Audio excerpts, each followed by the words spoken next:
সকলোৱে কৈ আছে যে বাইদেউ স্মাৰ্ট মিটাৰৰ ওপৰত আপুনি এটা ভিডিঅ'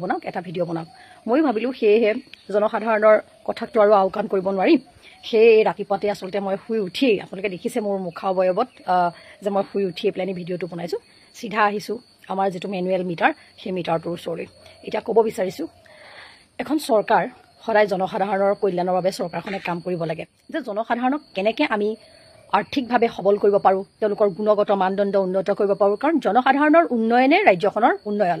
কিন্তু এই চৰকাৰখনে বিগত 10 বছৰত আমি এটাই দেখিলোঁ যে যিকোনো প্ৰকাৰে জনসাধাৰণৰ হাতত থকা টকা কেনেদৰে লুণ্ঠন কৰিব পাৰি সেইটোৱে এই চৰকাৰখনে সম্ভৱ এনালাইচিছ কৰি থাকে তেওঁলোকৰ চাগে পৰামৰ্শদাতা এখন কমিটি থাকে যিখন কমিটিয়ে চাগে এনি টাইম তেওঁলোকক পৰামৰ্শ দি থাকে যে আপুনি জনসাধাৰণক এইটো প্ৰক্ৰিয়াৰ দ্বাৰা কৰ কাতল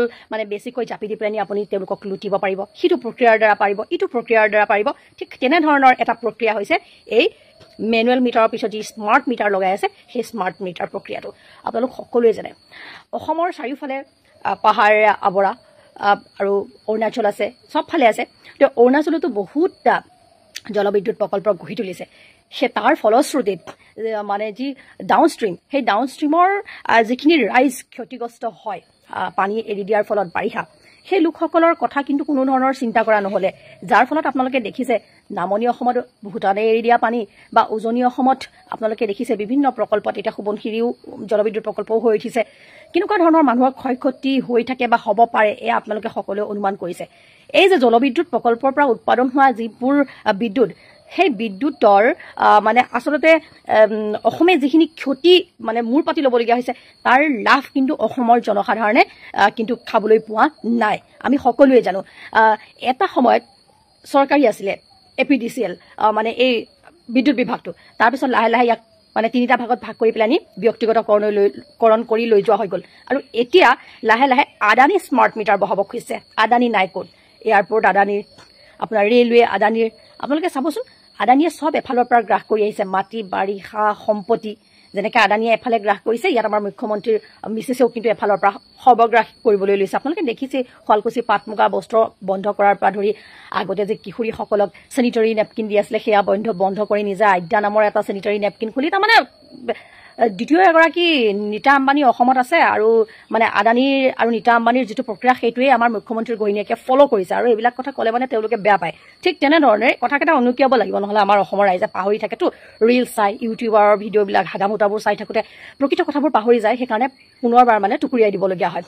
আৰু এতিয়া জোৰ জবৰদস্তি অসমৰ জনসাধাৰণৰ মূৰৰ ওপৰত কি কৰিছে তেওঁলোকে আদানী স্মাৰ্ট মিটাৰ বহুৱাই দিছে যিটোৰ দ্বাৰা আগতে যদি 300-400 টকা বিল আহিছে এতিয়া 1000 টকা আহে এয়া যি লগাইছে সেইসকলে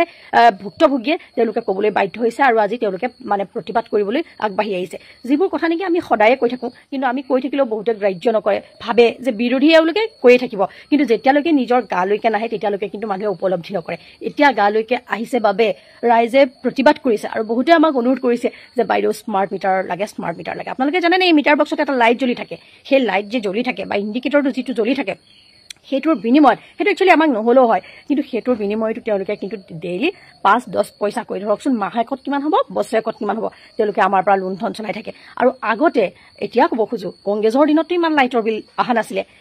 এক ইউনিটত ইমান বিল অহাই নাছিলে 3 টকামান আছিলে এতিয়া কিন্তু আপোনালোকে ভাবক এক ইউনিটত কিন্তু 5 টকা আৰু তাতকৈ 100 ইউনিটৰ ওপৰত যদি আমি ব্যৱহাৰ কৰোঁ সেইটো আকৌ বাঢ়ি যাব 100 টকা কিমান হ'ব বা 200-300 ইউনিটৰ ওপৰতো যদি আমি আকৌ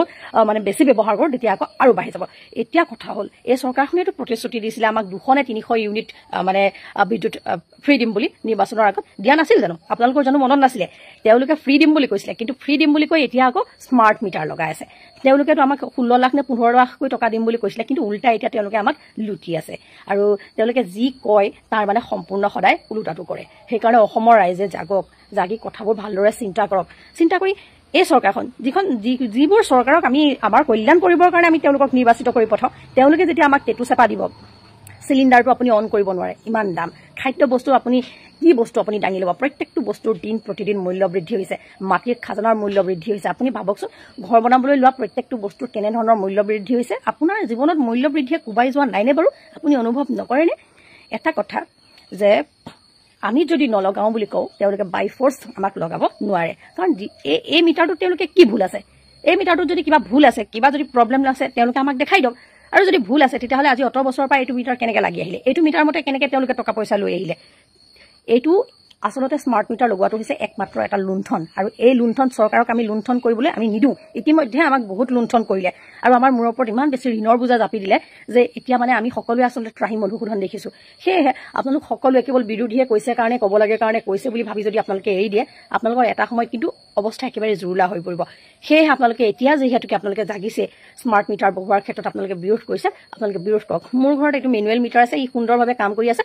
মোৰ অনুমতি নোহোৱাকৈ মই কিন্তু ইয়াত কেতিয়াও স্মাৰ্ট মিটাৰ লগাবলৈ নিদিওঁ ঠিক সেইদৰে আপুনিও নিজে নিজৰ সিদ্ধান্ত লওক আমাৰো কিছুমান কনজিউমাৰৰ অধিকাৰ থাকে সেই অধিকাৰখিনি আপোনালোকে সকলোৱে জানক বুজক আৰু আপোনালোকে চৰকাৰখনক বাধ্য কৰক এইখন চৰকাৰ ইতিমধ্যে কেন্দ্ৰীয় চৰকাৰ যিখন ব্ৰডকাষ্ট বিল আনিছিলে সেয়া ৰাহুল গান্ধী আৰু সম্পূৰ্ণ টিম ইণ্ডিয়াই বিৰোধ কৰি পেলাই সেইখন কেঞ্চেল কৰিবলৈ বাধ্য কৰালে আপোনালোকে ৱাক অফ বৰ্ডৰ বিলখন তেওঁলোকে জেপিচিলে পঠিয়াবলৈ বাধ্য হৈ গ'ল শেহতীয়াকৈ যোনখন লিটাৰেল এণ্ট্ৰি এখন তেওঁলোকে লিষ্ট তৈয়াৰ কৰিছিলে সেইখনো তেওঁলোকে ঘূৰাই ল'বলৈ বাধ্য হ'ল কাৰ কাৰণে বিৰোধৰ কাৰণে সচেতনতাৰ কাৰণে বিৰোধী দলৰে হওক বা ৰাইজৰে হওক গতিকে ৰাইজ সচেতন হওক চৰকাৰে যি আমাৰ ওপৰত অন্যায়ভাৱে কৰ কাটলবোৰ জাপি দি আছে তাৰ প্ৰতিবাদ কৰিবলৈ শিকক ধন্যবাদ ইতিমধ্যে ভিডিঅ'টো যথেষ্ট দীঘলীয়া হৈছে সামৰিছোঁ